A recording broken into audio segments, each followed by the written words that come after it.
La Fundación Segundo Paso para Nuestra América y el Centro de Estudios Sociales y Culturales de la Universidad Bolivariana de Venezuela presentan Primer Seminario Internacional Segunda Emancipación, Ideas y Proyectos Disruptivos en América Latina, hacia una teoría y ética política nuestroamericana y emancipadora, del 15 al 19 de febrero de 2022. Hola, bienvenidos y bienvenidas a este curso internacional Ideas y Proyectos Emancipadores en América Latina.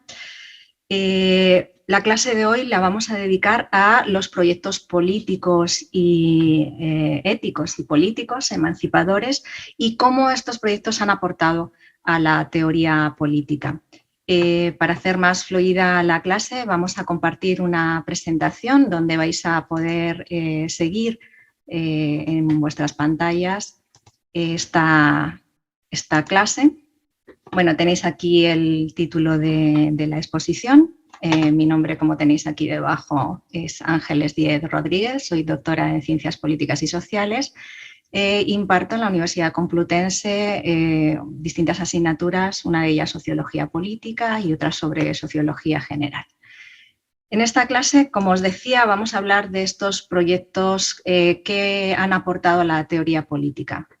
La clave de esta aportación a la teoría política en los proyectos que arrancan en el siglo XXI está en cómo se hace desde una perspectiva regional, integradora, global.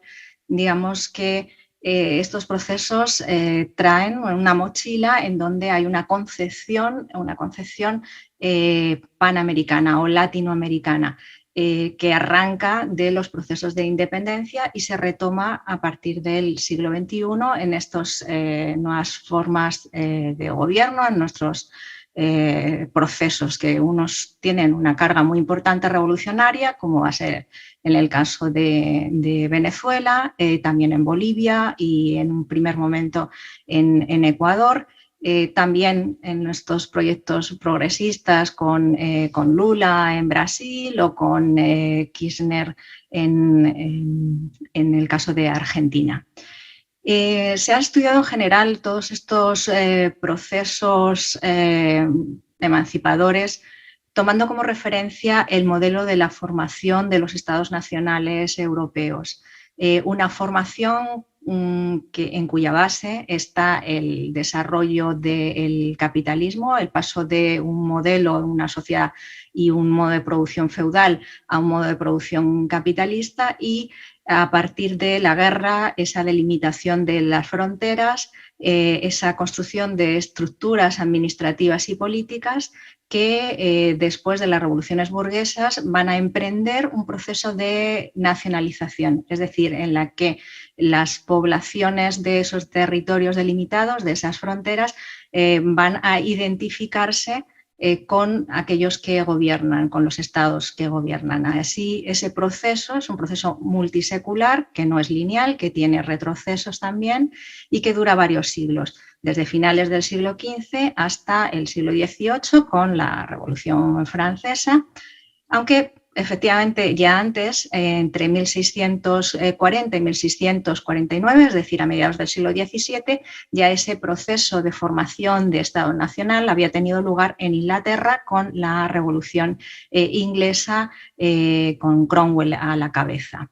Bueno, todos estos procesos dan lugar a una pluralidad de estados nacionales muy diferenciados, en donde ese proceso, esa formación, no gestó una identidad común del continente europeo. No hubo una identificación en esos procesos a través de la guerra, por supuesto, como diría Weber. No hubo una identificación, digamos, continental. No se gestó una concepción europea, todo lo contrario. Las identidades nacionales se hacen o se construyen por contraposición con otras identidades nacionales.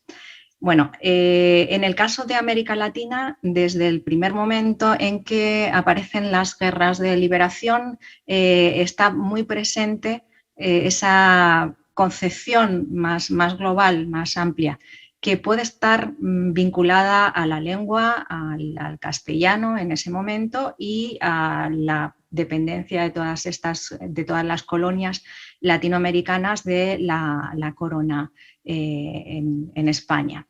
Pero independientemente de cuáles fueran las causas, lo cierto es que para entender esa concepción panamericana tenemos que dejar de lado esas teorías de la formación de los estados nacionales y tratar de ver cómo fue el proceso en América Latina y cómo ese proceso de identidad regional ha influido en estos proyectos, estos procesos del siglo XXI y la importancia que tienen. Mientras, como os decía, en Europa no tuvo lugar esa formación de una identidad nacional y eso da lugar a que tengamos países, estados nacionales como Alemania, Francia, Italia, España.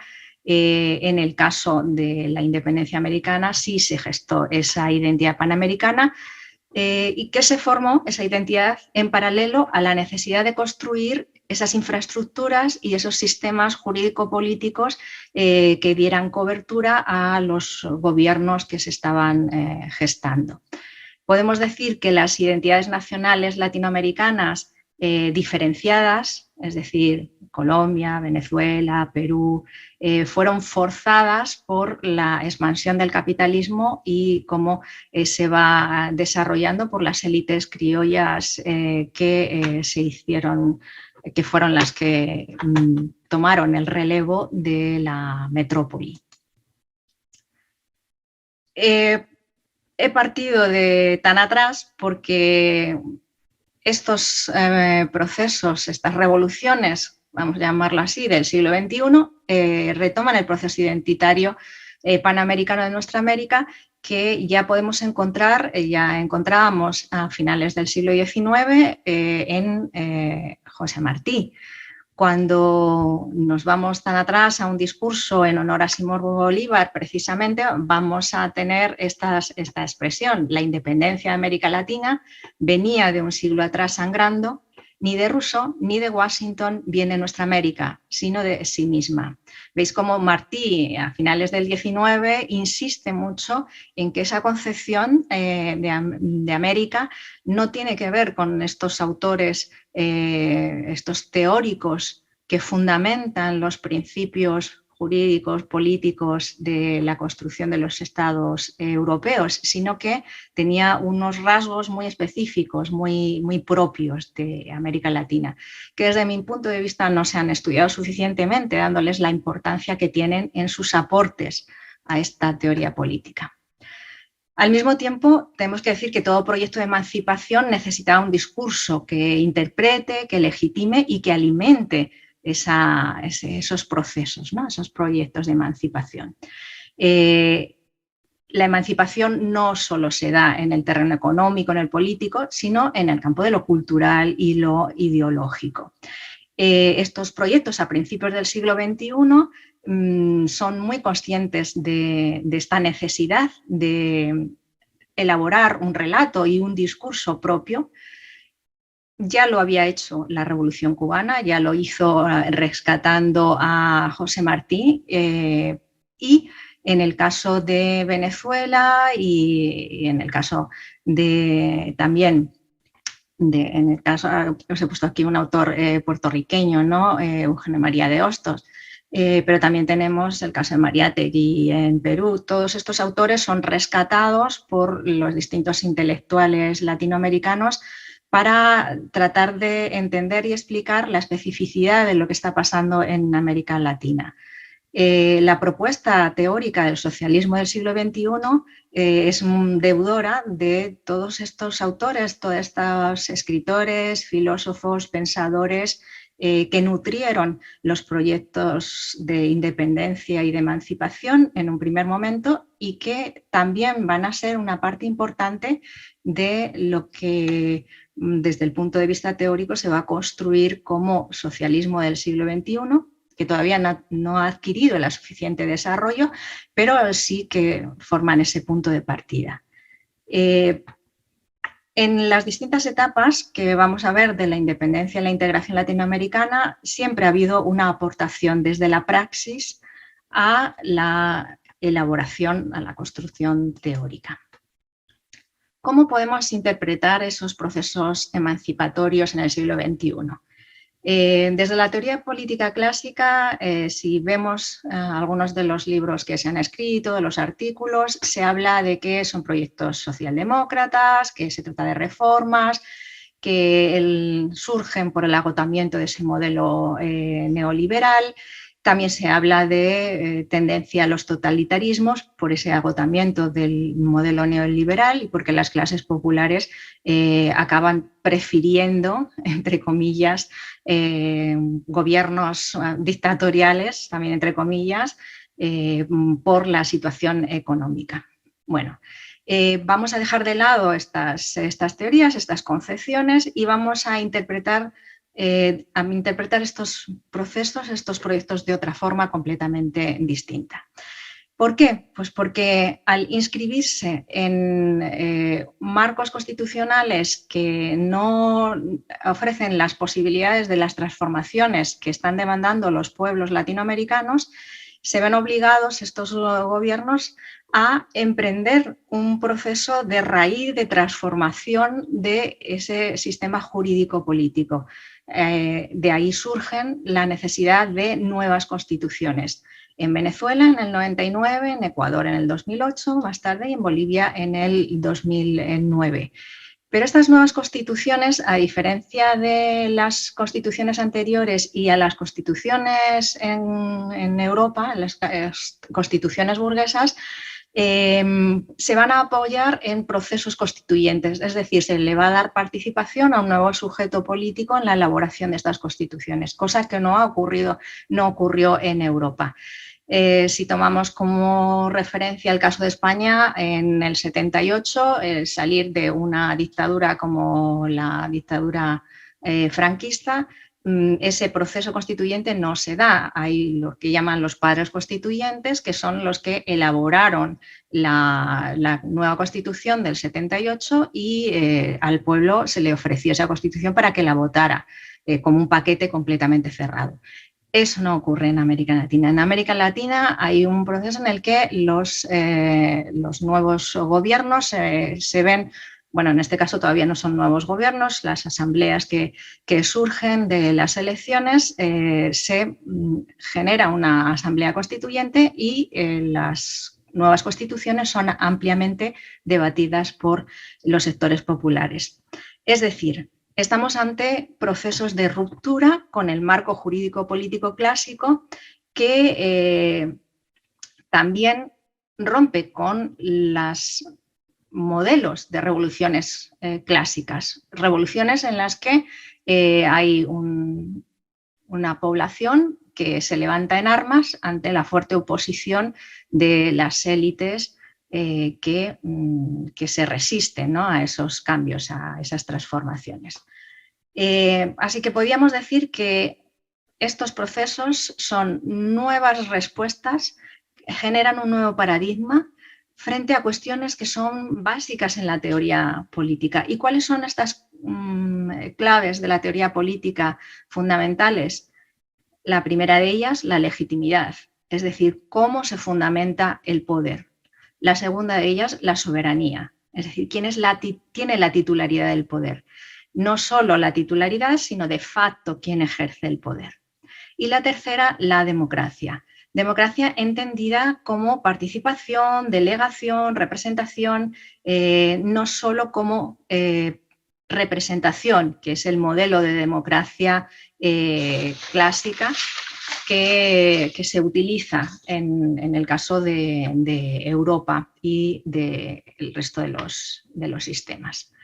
Bueno, sinteticemos. Estos procesos del siglo XXI son procesos de transformación y son procesos de ruptura.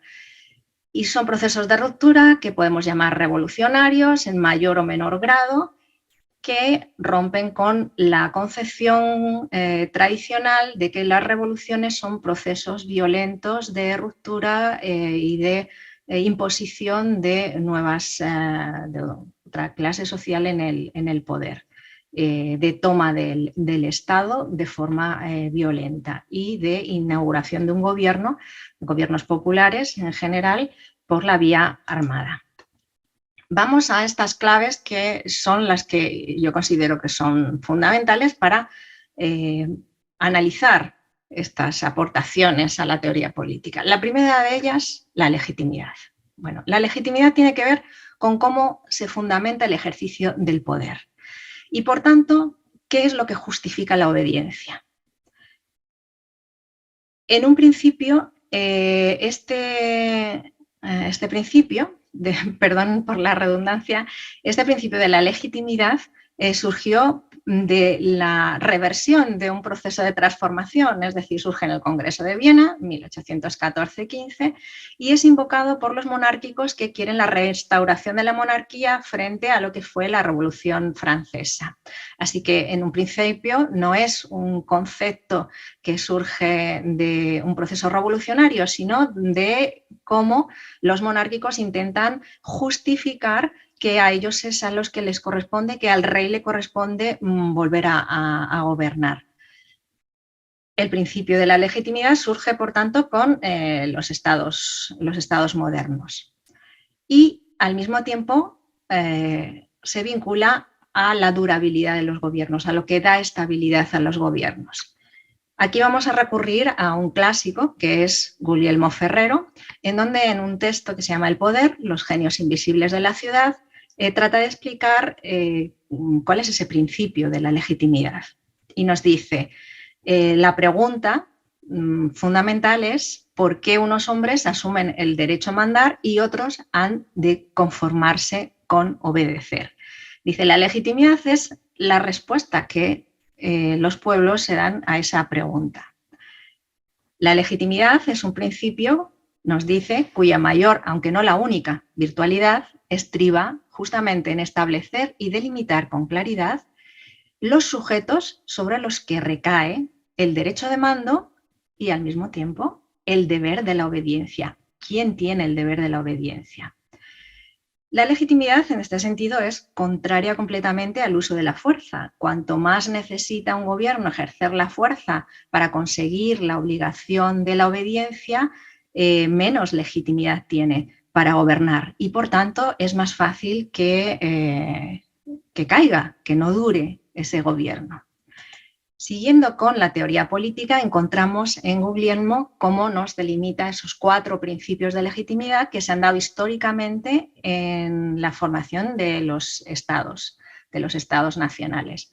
En Europa se siguen dando, se combinan muchas veces estos principios de legitimidad. El primero sería el aristocrático monárquico, el hereditario, el democrático y el electivo. Como ustedes ven, aristocrático monárquico y el hereditario están muy relacionados. Corresponden a una cosmovisión teológica del mundo en donde los habitantes de un territorio se sienten obligados a obedecer a quienes gobiernan, en este caso a los reyes o a los aristócratas, por determinada concepción religiosa, ¿no? En donde a través de la herencia es Dios quien ha determinado quién debe de gobernar. Sin embargo, el principio democrático y el electivo son principios más modernos y se relacionan con la capacidad y el derecho de los ciudadanos para elegir quiénes de entre ellos, quiénes de entre los iguales deben de ejercer el gobierno y, por tanto, aceptan la obligación de obedecer porque han elegido ellos, hemos elegido a quienes nos van a gobernar. Este principio electivo y el democrático son los principios que dan más legitimidad y durabilidad a un gobierno. Los nuevos gobiernos latinoamericanos que arrancaron en el siglo XXI, Venezuela, Bolivia, Ecuador, nos vamos a centrar en estos 3 estados, van a apoyarse en esta forma de legitimidad, una forma de legitimidad combinada, democrático-electiva, pero van a redefinir ese concepto de legitimidad electiva y democrática.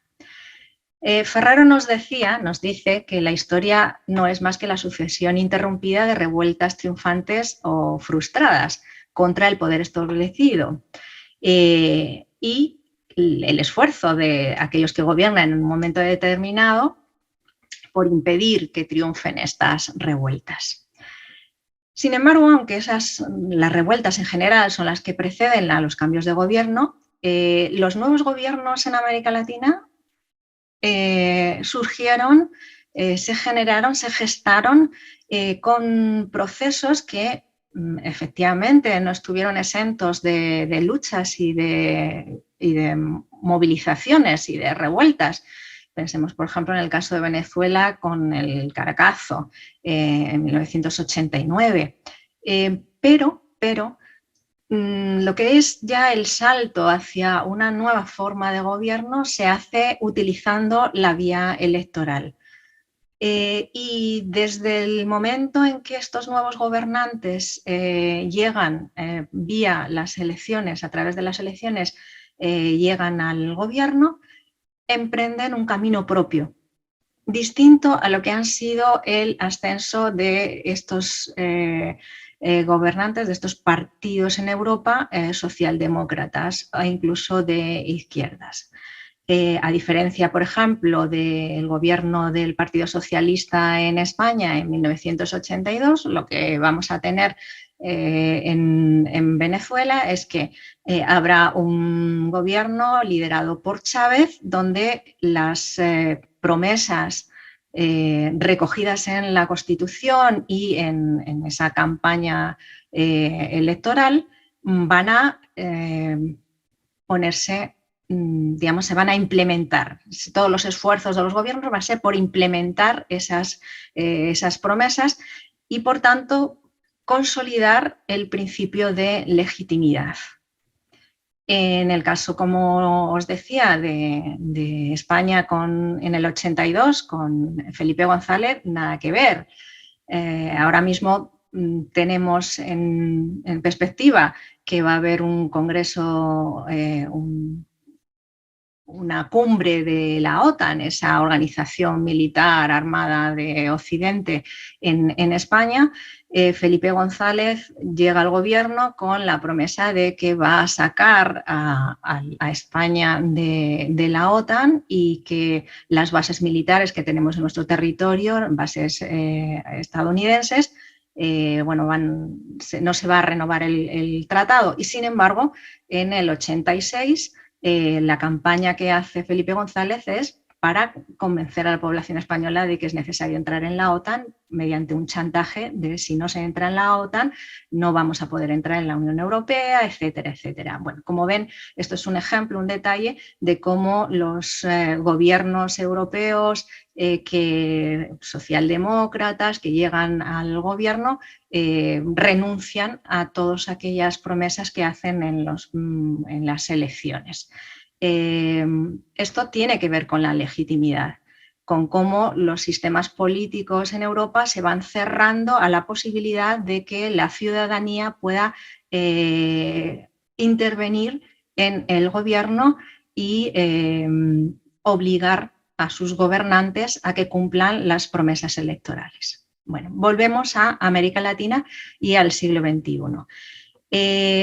Este arranque de los nuevos gobiernos crean un marco jurídico político, que son esos procesos constituyentes, que incluyen además la recuperación de los recursos naturales y la búsqueda de la independencia económica, que también va a estar asociado a ese principio de legitimidad, es decir, la aceptación de la obediencia y de quienes deben de gobernar.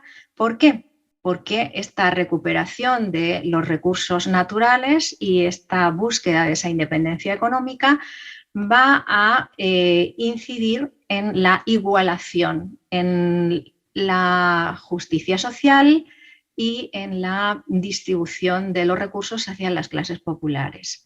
La subordinación económica es una condicionante de la digamos, de los nuevos estados y por tanto hay que desprenderse de esa subordinación económica que en los gobiernos liberales que precedieron dio lugar a una brecha social y una desigualdad social muy amplia en toda América Latina. Hay una consolidación de la legitimidad democrática electiva en todos estos países, incluyendo a población en las tareas de gobierno a nivel local, en la distribución de los recursos. Hay un intento de que todos estos sectores populares digamos, aumente la legitimidad que otorgan a los gobiernos por todas estas políticas relacionadas con la distribución de los recursos. Y vamos a pasar a la segunda clave de cómo estos proyectos adquieren esa fuerza y son rupturas con la concepción, con la praxis y con la teoría clásica. El concepto de soberanía. Este concepto de soberanía está ligado al de legitimidad. En teoría política clásica, Bodino fue el que fundamentó ese concepto de soberanía como poder absoluto y perpetuo de la República.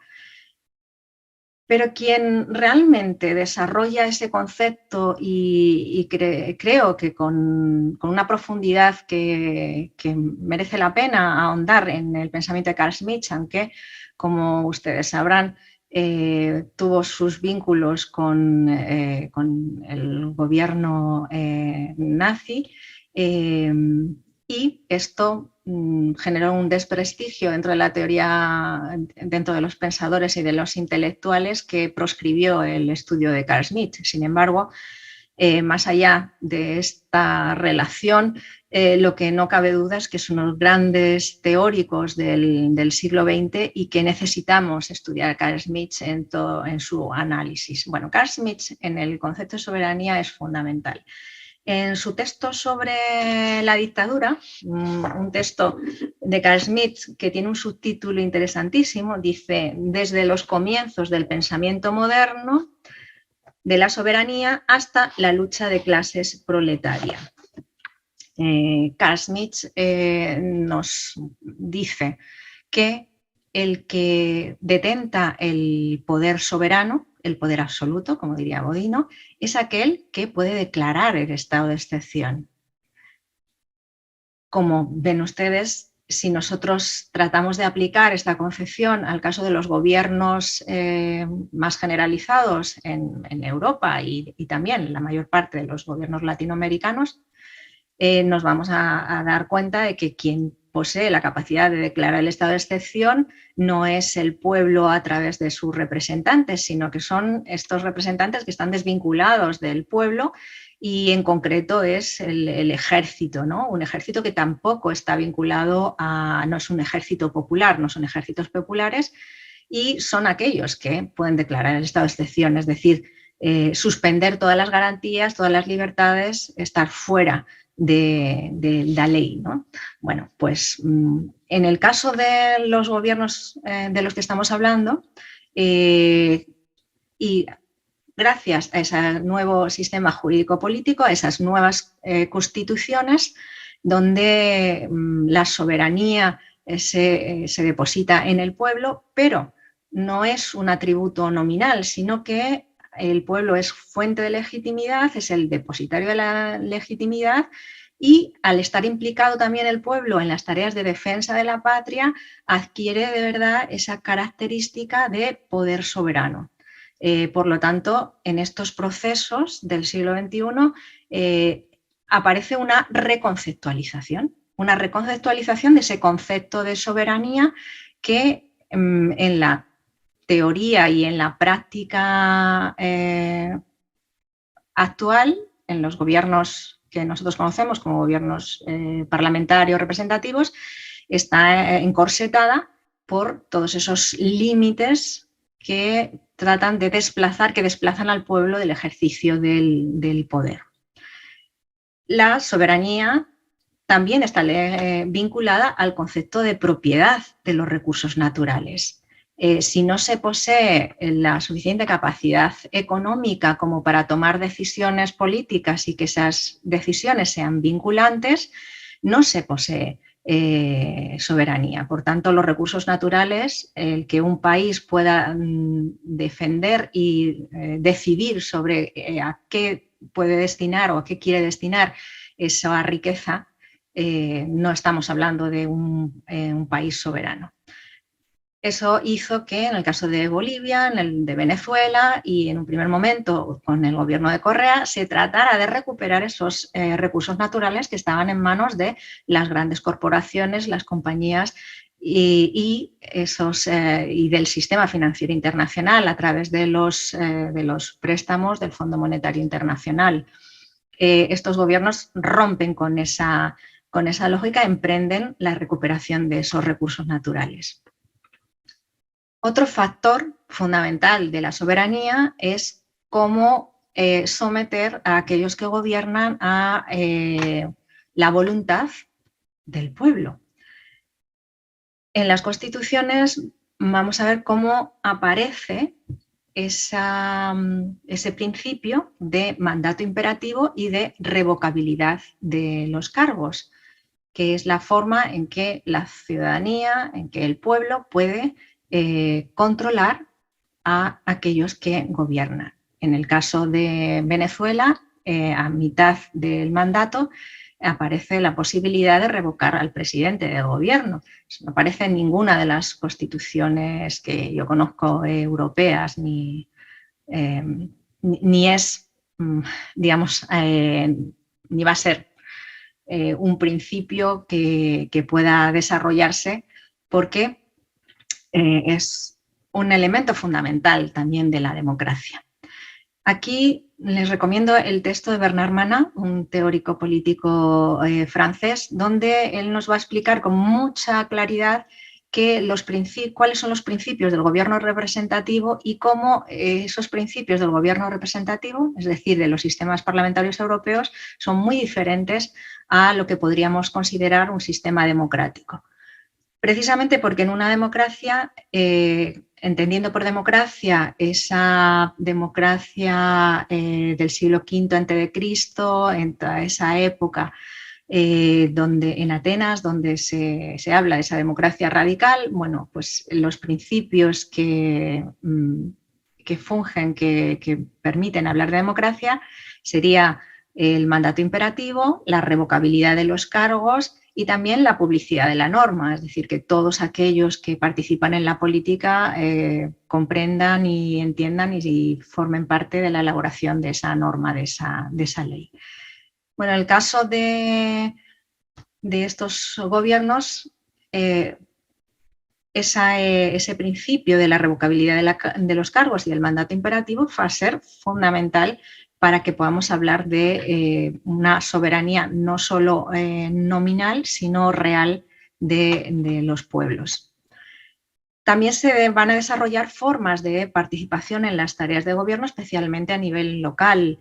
Los sistemas de cooperativas tienen mucho que ver con la implicación de la población en las tareas productivas y, por tanto, en las tareas de gobierno, implicación con los objetivos que se plantea el gobierno. Y, por supuesto, la implicación del ciudadano en la defensa de la patria. Luciano Cánfora, otro clasicista, nos habla de un texto excelente que por desgracia está prácticamente agotado, es muy difícil conseguirlo, se llama Democracia, historia de una ideología, va a vincular la defensa de la patria, la defensa del sistema con la soberanía y con la democracia. Es decir, para él, en el estudio que hace de la Grecia clásica, dice los ciudadanos atenienses eran ciudadanos que tenían la soberanía y que tenían las armas y que defendían Atenas, ¿no? Y eso es lo que permite hablar de esa democracia en Atenas.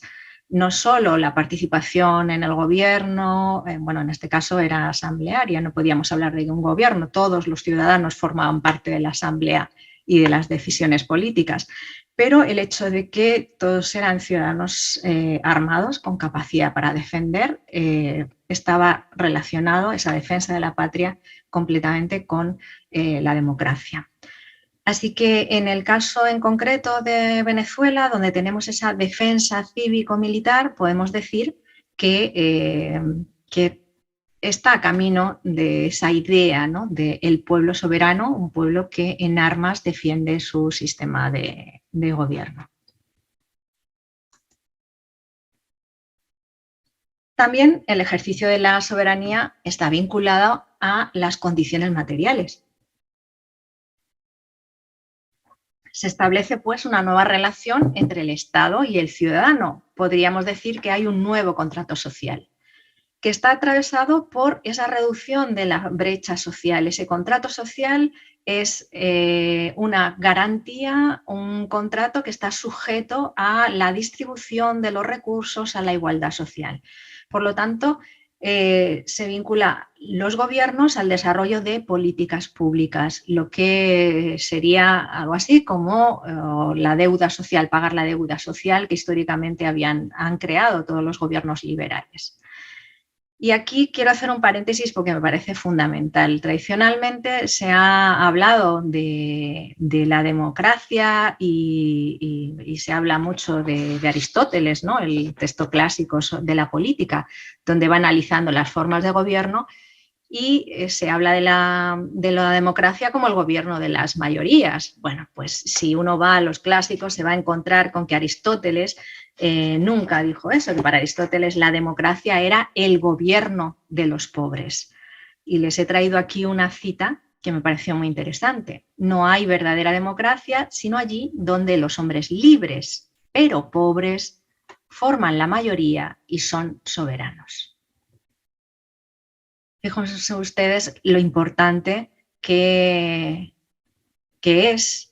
era para Aristóteles. Eso no quiere decir que considerara que la democracia era el mejor gobierno, no. Él, en el análisis que hace en su día, estamos hablando eso del siglo V antes de Cristo, antes de nuestra era, perdón, esa verdadera democracia tenía que ver con la igualdad social. En la Grecia clásica, libertad e igualdad son dos conceptos que van unidos. En la teoría política moderna se separan. La igualdad es un concepto abstracto, todos somos iguales ante la ley, todos tenemos igual oportunidades, tenemos la igualdad de oportunidades. Es un concepto muy, muy diferente a ese concepto democrático donde la igualdad está vinculada a la libertad. Uno es libre porque es igual y porque no está condicionado por esas necesidades económicas a la hora de tomar decisiones. Así que la democracia no es el gobierno de las mayorías, ni siquiera el gobierno del pueblo, es el gobierno, como decía Aristóteles, de los pobres, que son mayoría, y como son mayoría deben de ser los soberanos. Y ya avanzamos un poco más hacia esa tercera pata de esa mesa, de esa estabilidad de los gobiernos, que es una estabilidad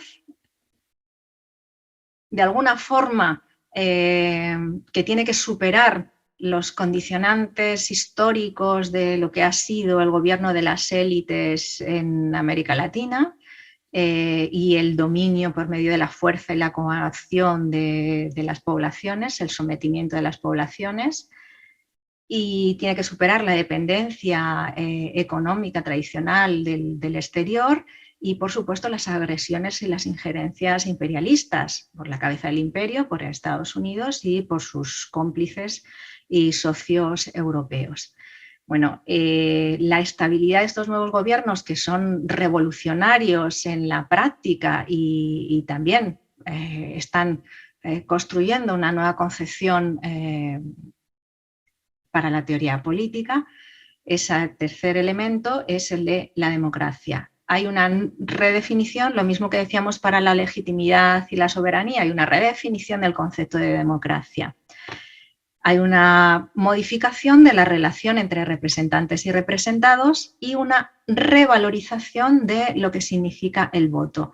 El voto en estos países va a tener una importancia que ya no tiene en Europa ni en otros sistemas parlamentarios representativos. El voto en nuestro sistema se ha convertido en un ejercicio cada 4 años que cada vez tiene menos legitimidad en sí mismo, ¿no?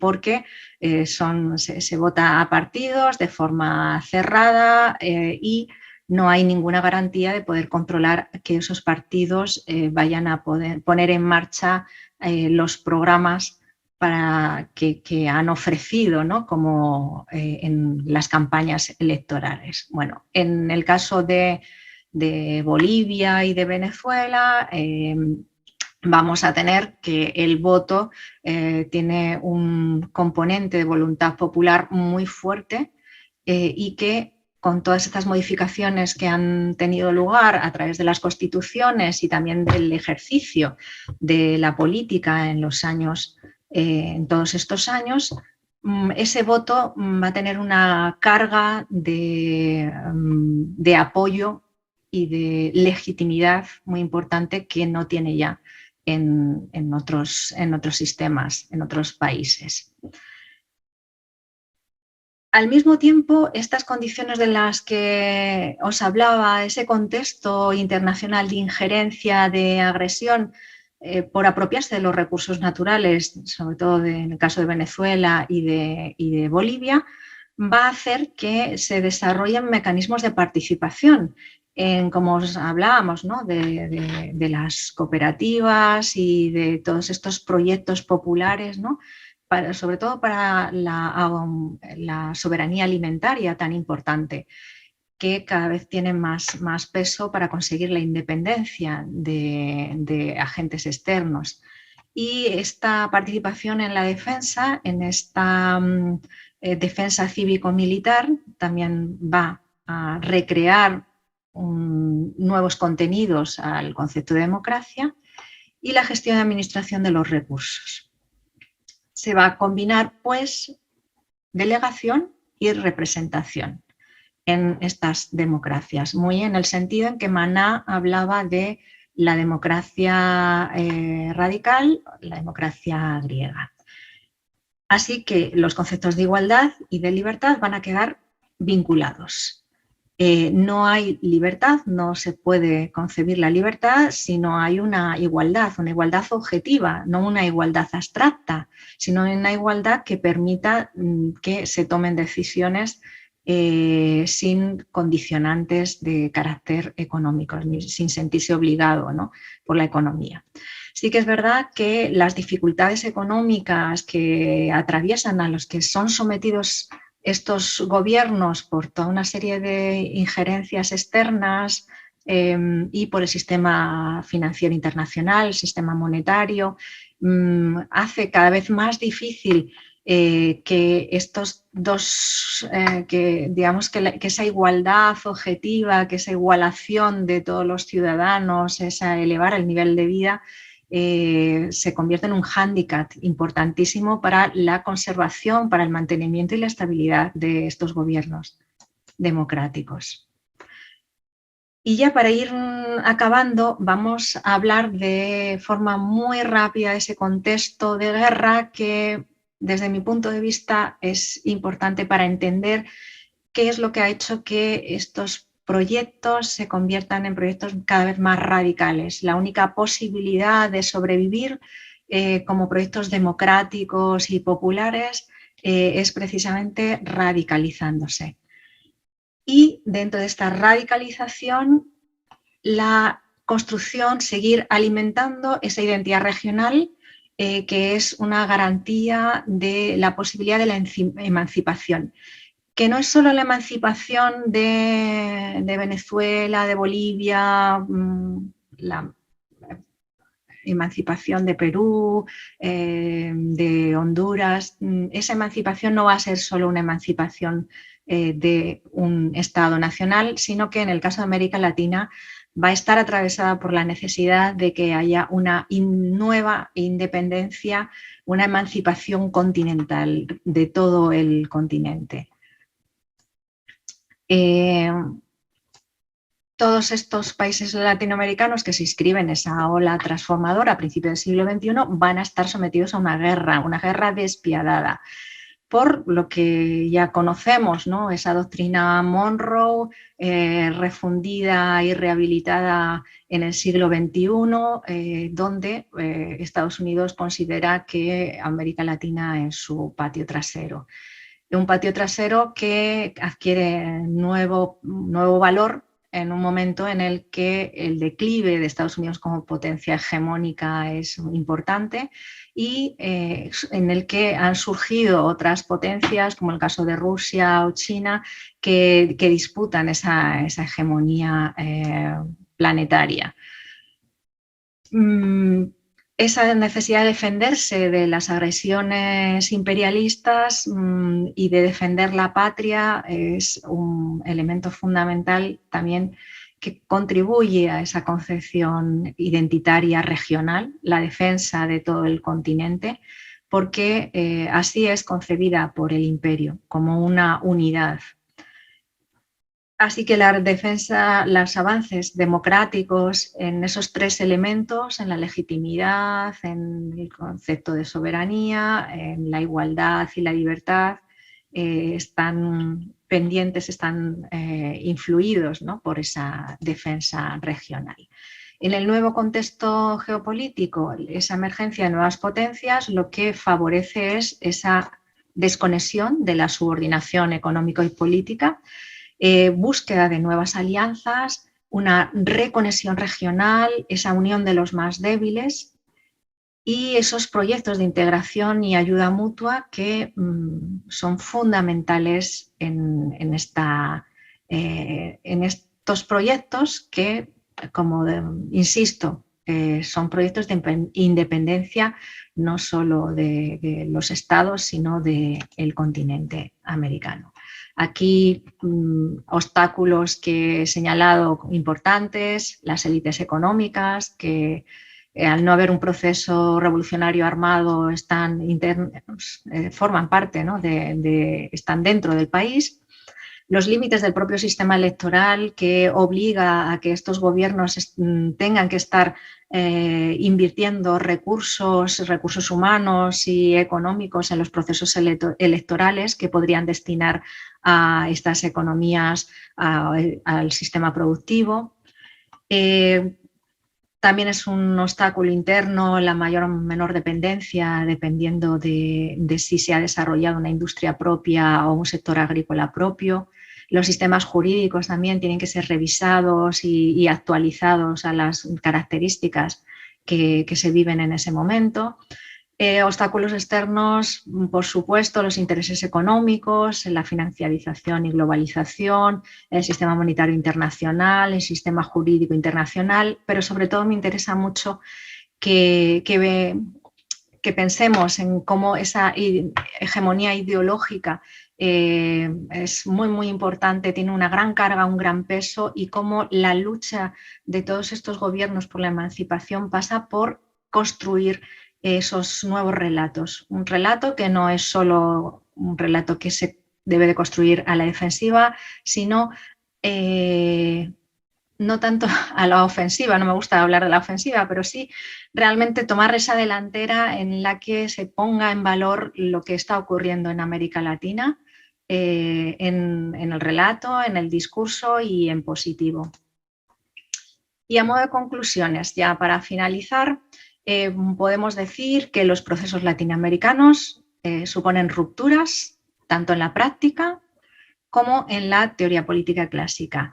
En la teoría sobre las revoluciones. Son otro tipo de revoluciones. Estas revoluciones del siglo XXI son emancipadoras, son transformadoras y nos obligan a repensar esos conceptos clásicos de legitimidad y de soberanía y a llenar de nuevos contenidos el concepto de democracia.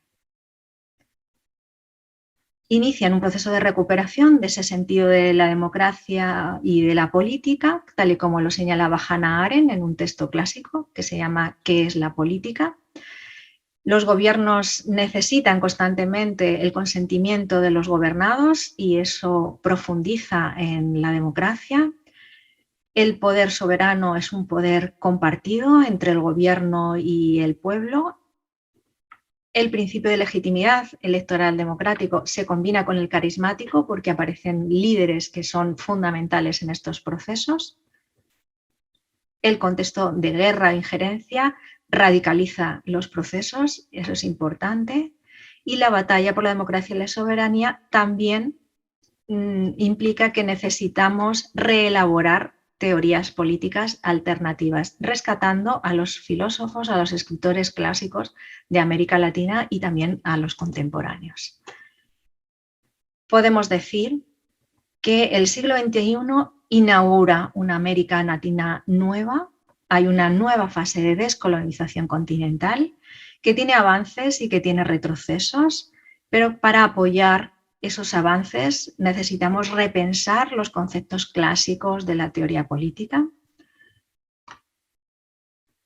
Sugiero ya finalmente, para cerrar les lanzo una pregunta, una hipótesis, una sugerencia, y es interpretar estos procesos de lucha por la democracia como una lucha por la democracia que emprendieron los pueblos en Europa, el proletariado, en esos procesos revolucionarios de mediados del siglo XIX, y que en América Latina continúa esa ola de procesos y de revoluciones con una segunda ola emancipatoria, pero esta vez ya no en el continente europeo, sino en el continente latinoamericano.